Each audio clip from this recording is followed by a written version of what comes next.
So this is Final Fantasy 15 multiplayer expansion DLC Comrades. Welcome aboard. Comrade!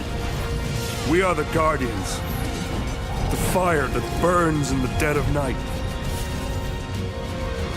We are the Kingsglaive.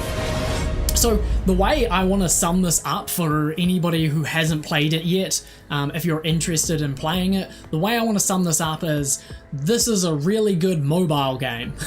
What's up? It does sound bad the way that I'm saying it, but bear with me, I'm not done yet. So when I started playing this, I was like, oh, okay, you know, it's got some average content in here. You can go into battles. It's a lot of horde mode. You go in, you fight monsters. There's a big boss monster. You fight the big boss monster. You kill them. You get resources. You go back out. Rinse and repeat with different mobs in different locations. However, the core gameplay is the same. Now that in itself is not that interesting, and it is a very base system. I would love to see them develop on that. There is so much room for them to be able to develop on that and bring out such interesting fun mechanics within those encounters.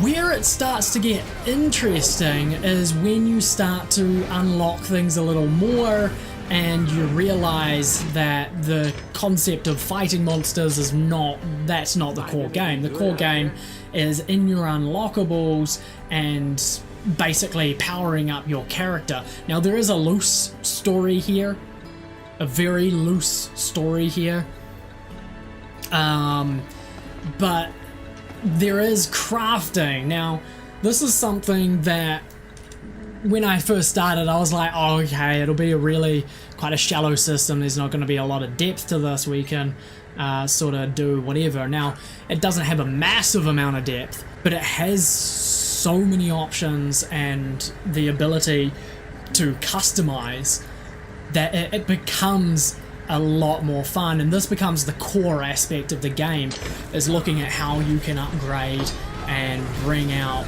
bigger and better weapons to the field and make you want to just keep upgrading things and become Ultimo, Supremo, and the powerful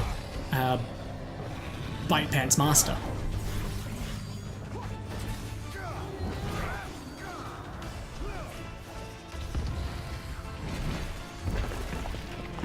So, you know, there's a few downsides to the game in the fact that it is in its infancy at this stage, but there's so much potential wrapped up in this. There really is so much potential wrapped up in this, and the more you play, the more you can kind of understand where they've developed the depth in the game and what they're sort of aiming to do with it. At this point, there are very shallow systems for combat and whatnot, but there is so much potential in here. This is probably my favorite so far. Cheer is amazing. No one uses this in the game. I guarantee you this is amazing.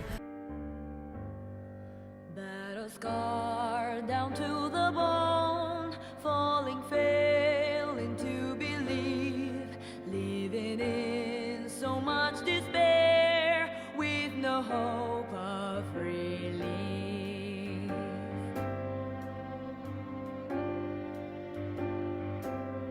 Was I born to be betrayed? Was I born to simply die?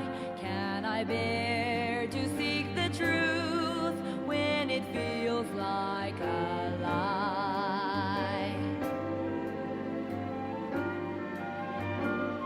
That was Final Fantasy 15 multiplayer expansion DLC Comrades. I would definitely say it's probably worth the 20. There's a lot of time that you can invest in it.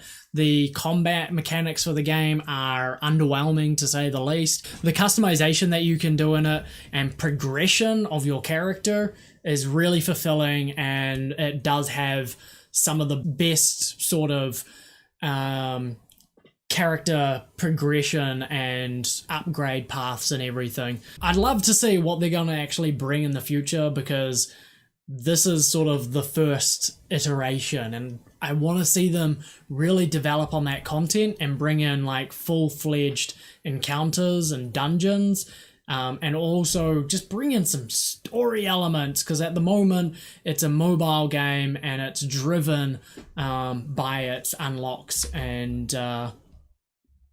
that's really about it. It's really driven by that. It's not driven by the actual game content itself, or the story content, because there is really none at this stage.